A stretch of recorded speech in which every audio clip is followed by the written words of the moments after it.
Hello and welcome back. I hope you remember what we did last day. We did a first program in C where we printed a message like hello world or hello friend, and we also learned some basics of programming. And today we are going to extend this learning with some new numbers, or you can say in general some values. It can be numeric, it can be non-numeric like characters or special characters, and we will see how we can declare them using different data types. So just quickly jump on to values. First of all, it starts with values or data. In general, we call them data and we can also call them values. What are values? Values, you can think some numbers like 50 or some fractions like 1.06, or you can think it can be any name of a person. So you can think someone like Jack. That is also a value. It's not a number, but it's a value. Now, what are variables? Variables are some storage containers for these values, so you have to store these values somewhere, otherwise they will get lost. So in a long program you need to keep track of the values that you are defining. So for doing that you have to declare some variables that store these values. So what we do, we store values in variables. It's as simple as that. Let us see an example of how we store a value in a variable. If we don't know the name of any variable, let us take x is the safest to take. X is equals to suppose 1000. That is simple mathematics. In programming we add something extra. On the right hand side we put a semicolon. In C programming, this marks the end of a statement, and this equal to means assignment. So this is an assignment operation from right to left. So this direction is from right to left. What it means is I am assigning 1000 as a value from the right hand side to this variable x. Okay, there's something missing. Okay, in C we need to define what type of variable is it, means what type of value is going to be present in x. Here we can see 1000 is a number and it's an integer, it's not a fraction. So we will write int for integer.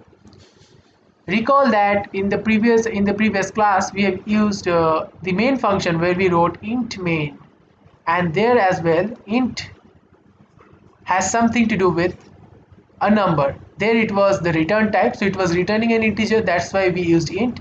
Here we are assigning an integer value to x, that's why we are using int. But int is not the only type we use for numbers. There can be fractions like 7.7, and for this type of numbers we use variables of the type float, of the type double. Two names for the same task? Not right. Task is little bit different. Apparently it seems that float and double both are storing fractions, so why are we using two different names? Why two different names for the same task? Actually double stores fractions but with a high precision. That's the difference between float and double. So the precision level of double is 15 places after decimal. So if you have 7.7, then and if you print it out, and then double will give you 14 zeros after it, because then you will have 15 digits after decimal. So that's too high precision, and most of the times we do not need such high precision. If you are doing scientific calculations, in those cases we use double. Otherwise in the general common cases, whenever we deal with fractions we prefer to use float. It gives us 6 place after decimal. So whenever we print a float type data, it we see in a screen we have 6 places of decimal, so it will be followed by 5 zeros. Okay, if you print it in the type of float. So we have learned how we assign some value to a variable of a given type. Some question arises. First of all, why different data types? Why not a single data type? Why not a single variable that can store all types of values? So easy. It does not happen like that. Why? Because suppose you think of a container, and this container is a variable, its name is x, and you can store here different types of things, not only some numbers but some special characters. We can store some letters, we can store some fractions. Okay, we can store some fractions, we can store whole numbers like 4. Now if a single variable has so many varieties, it creates unnecessary complexity. So you have an entire mess if you if you want to take some values out from this box, you don't know what value will come up. It can be an integer, it can be a float, it can be a character, and what's the use of such a thing that does not guarantee a particular type of value? It is of no use. That's why the programmers understood the necessity of giving us different types of values and different types of variables, so that a given variable, suppose it's of a type int, will never store a fraction. Integer always will store integers, and characters will always store characters. So now the picture is quite clear. A given variable of a given type will contain only that type of values in it. That's the necessity of having different data types. Having said that, let us see what are the different data types in C. So in C we have something called basic data types. In basic data types we have the first one, integer, we have seen. The second one we have character, and characters are nothing but a single letter or a single special character like a dollar symbol or hash. All these things are characters. Then we have seen floats and doubles. All these things are they deal with fractions, fractional numbers, double, and these are basic data types. After basic data types we have something called derived data types. And derived data types, by the name, they are derived from the basic ones, you can say. One of the examples are array. So array is in itself, it's not a new type of number, but it's a new arrangement of numbers. So you can have an array of integers. So integer is the basic data type, and when you keep a series of integers together, that's a new structure of data. That's why we call array as a data structure as well. So array itself is a data structure. It keeps a series of some given type. It will not store a mixture. So if we have an array of integer, it will keep on storing integers, integers, integers, like this. Okay, one by one after the another, contiguous locations up, it will keep on storing. So that's the property of array. It's a derived data type. That much is enough for now. We have a detailed discussion on arrays later. Another type is pointer. Again, pointer, don't ask me what is a pointer right now. Pointer we are going to discuss in detail. Just know that it's a derived data type. Array, pointers, then we have structures, we have unions. All these things are some of the derived data types, and we are going to learn one by one them in our upcoming sessions. Some other data types are enum, and we will see what are enums. Just for now, you have to know that enum helps us in declaring multiple variables at a time. Okay, of a given type you can declare multiple variables at a time, so it's easy to keep a record of them. That's about enum. And then we have something which I would like to say, a keyword, void. You have heard of this term, void. Void, in literally it means null. And what does void actually signifies is, whenever you have a function, something, let us name a function as func function. We will learn function in details later. But if you have void return type, then it will not return anything. Most of the times these functions are like display functions. So a function displays or prints something. In that case, you do not need any return value from the function. And in those cases, we use this void, you can say, as the return type of a function. And as far as variables are concerned, we don't often use void something a, because that does not have any make any meaning, right? So in most of the cases, you will find void used as a return type of a function. So that is also a type you are learning now. Having said that, let me introduce you to some other types that are not covered by C but are very popular, and you should know them. So till now we have learned about the basic data types, the derived, or you can say user defined data types, and you have seen what is enum. It is also coming under this user defined data type, but we are separately dealing with enum because it's a special type of thing you can find in C. And also after basic derived enum, we have seen what is void. Void is a special, you can see it's a keyword, and this keyword also helps us to identify the type of a function which does not return anything. Having said all these four types, there are something other than this: boolean and string. Now boolean and string are quite famous in C++ and Java, but in C we don't have these data types.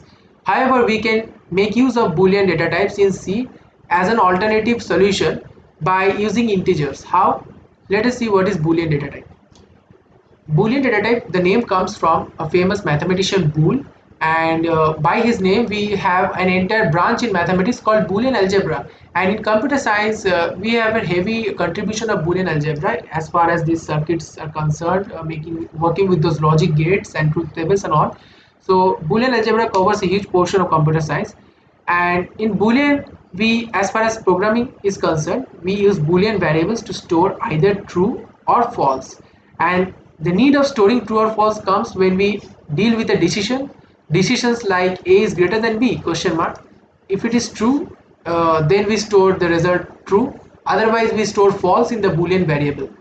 And most of the time we take in practice variables like flag. We take something like Boolean flag, and we initialize it with the value false, and when our condition gets triggered, at that time we change the value of flag to true. Most of the cases we use these Boolean variables in this way.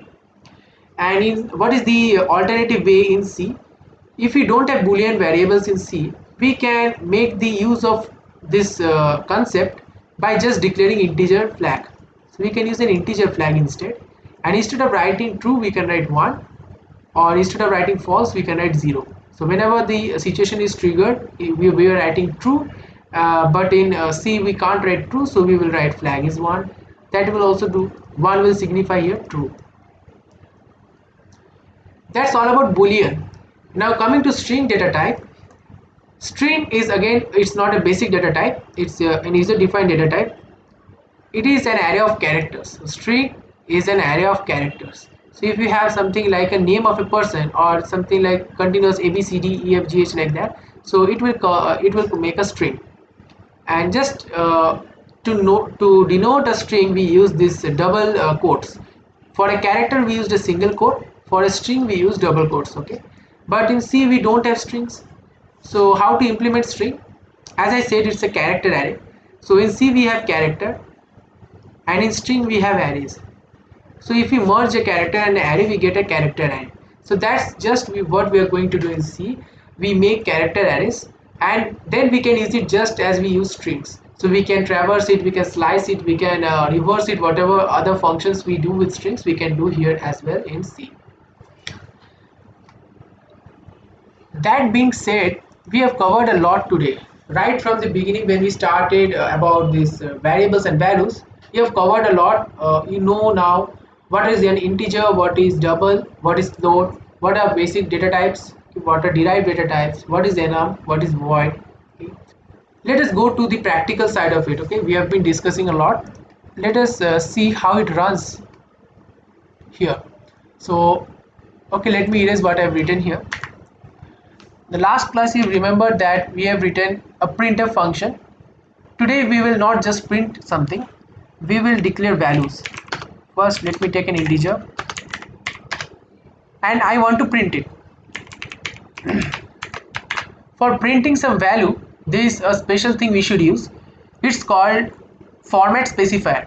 So we write something like this, that %d, and here %d means percent is a syntax, it's a part of the syntax, and here d is a code used for integers. So for floats we will use f, we will write %f. For characters we will write %c, and that just is used to tell the printf function that I am going to print an integer, so I am specifying the format beforehand. That's all about %d. Let me write the variable a, and this will print me 10. Execute, compile and run. We get 10. Similarly, we can print a floating type variable, float f is equal to 9.9. Let us print it. This time we'll use %f for float, and let us print it. When we print this float, we should get 9.9 followed by some zeros, because it has a precision of 6 digits after the decimal. You can see here that, okay, this is the second output. Okay, it has been merged with the first output because we did not give any spaces. So you can see here that there are 6 places after decimal. That is the precision level of float.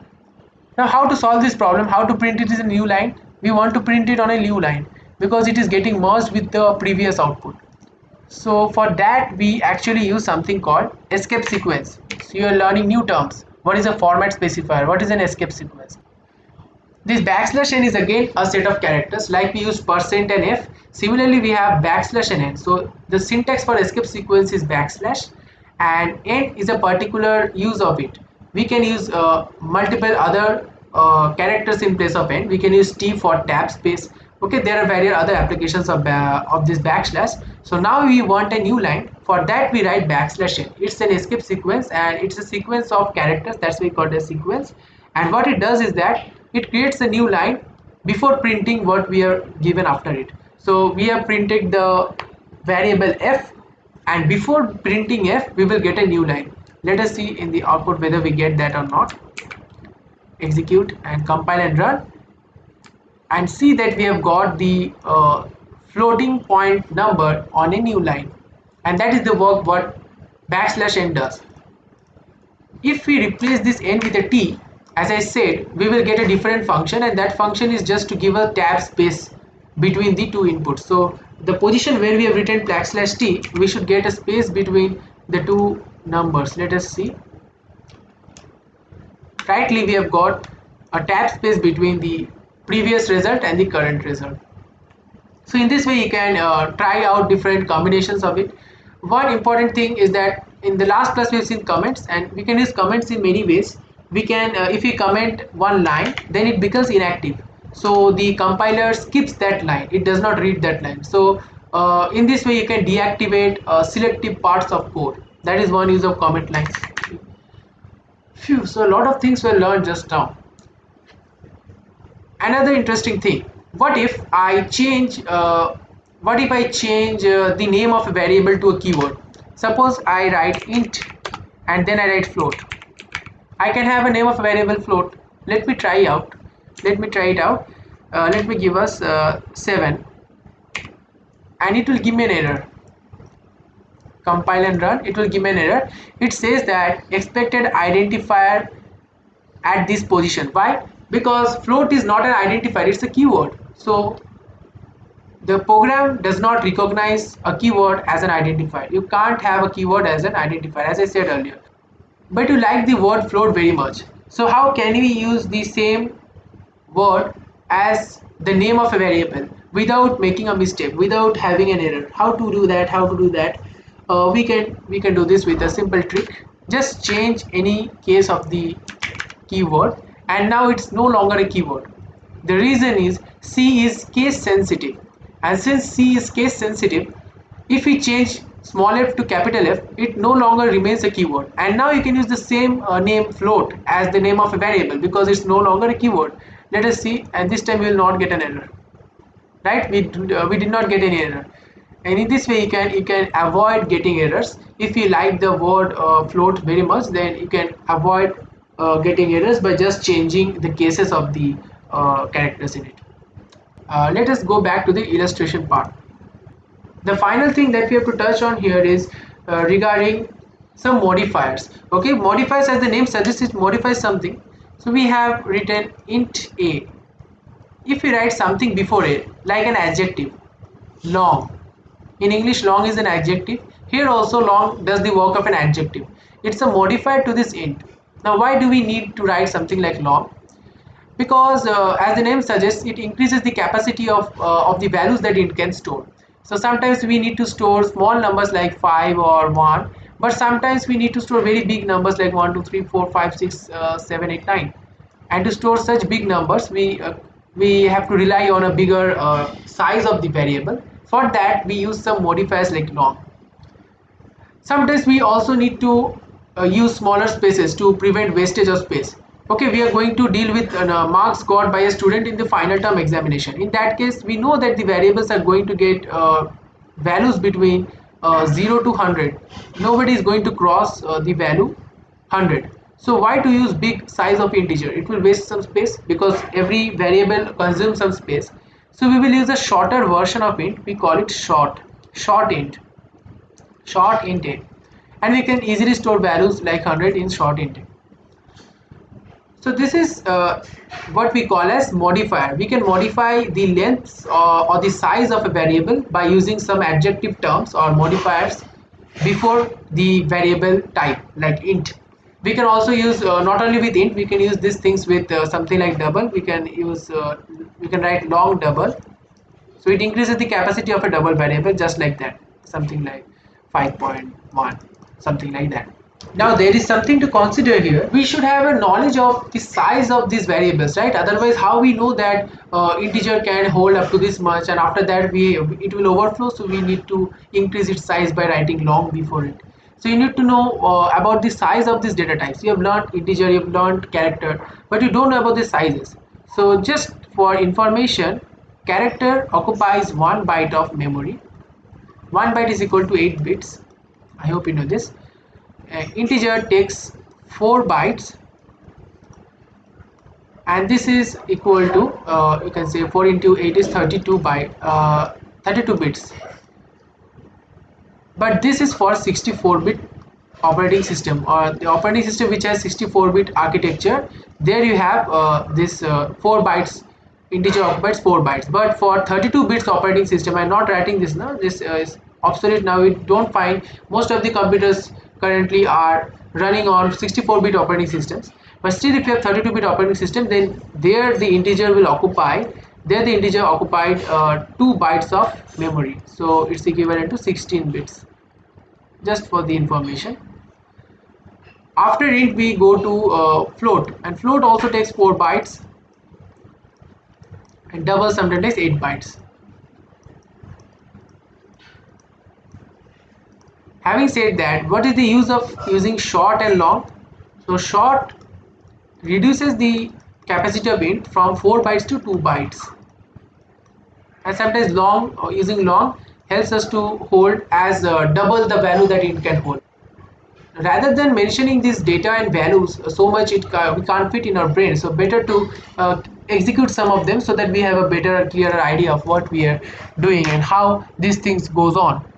So short int, yes, we can write short. Short is a keyword, and how do you know that it is a keyword? See that it has automatically been changed to a bold font, and it has become blue in color. So automatically the idea identifies that short is a keyword, int is a keyword. Short int, suppose answer ans is equal to 100, and then we take a just an integer int. We already have an integer, right, int a, so we no need to declare another. So we have a short integer, we also have an integer. Now to compare size of these two variables, let us use size of function. So let me comment it. Size of is a function that, what it does, it prints the, it does not print, it returns a value, right? It returns the size of a variable in bytes. You should remember this, the return type is in bytes. So if you get a return type like 4, if you get the value as 4, you understand that it's 4 bytes. Let us print the size of short int. Let us try this out. Printf %d, so 4 or 2, whatever it is going to return, that is going to be an integer. That's why I'm using %d, and we need to print on a new line. So let us go to a new line before printing it. \n, give a comma, or else you get a syntax error. And size of this variable answer, so this is the function, and we pass answer as an argument to this pass answer as an argument to this function size of, and let us see whether it prints the desired value 2 to us. We are expecting 2, and we get what we expected, 2 as the output, right? Now let us try this out with okay, what happens here? Yes, so let us try this out with the integer variable. So let me print on a new line. No, we'll not print on a new line, we'll give a tab space. So tab space, then %d, then we print the size of this integer value a, integer variable a. Save it and execute with compile and run, and we find that the integer prints out to be 4. So we see that the size comparison of answer and integer, one was short int, it was occupying 2 bytes of space, and it was occupying 4 bytes. But we don't see bytes here, right? To make the output look interesting, let us type bytes here. So we expect 2 bytes to be printed instead of just 2. Here we want to be printed 4 bytes, so we write bytes after the integer. This is just to make the output look more decorative. Now we find that clearly 2 bytes and 4 bytes are printed. So you can play on with these print statements. Now you know how to print variables, variable types. Now without knowing this, you will find difficulty, because in last class we have seen how to print a message, and a message is as simple as typing something within the double quotes. But while you are dealing with numbers in C, you will find these format specifiers, and if you once you know the format specifiers like D for integers, F for float, you can print any such numbers. So play on with these codes, and you do your own experiments with this. Intentionally you can make some errors and check what the error says so that you understand it better. So with this, let us have a quick recap what we did today. From the first, we have seen what are variables, what are values, what is the need to declare different types of variables for different types of values, and then we have learned what are these format specifiers and why we need them while printing, why we need these escape sequences while printing. Okay, how we can go to the new line and or print a tab space using escape sequences.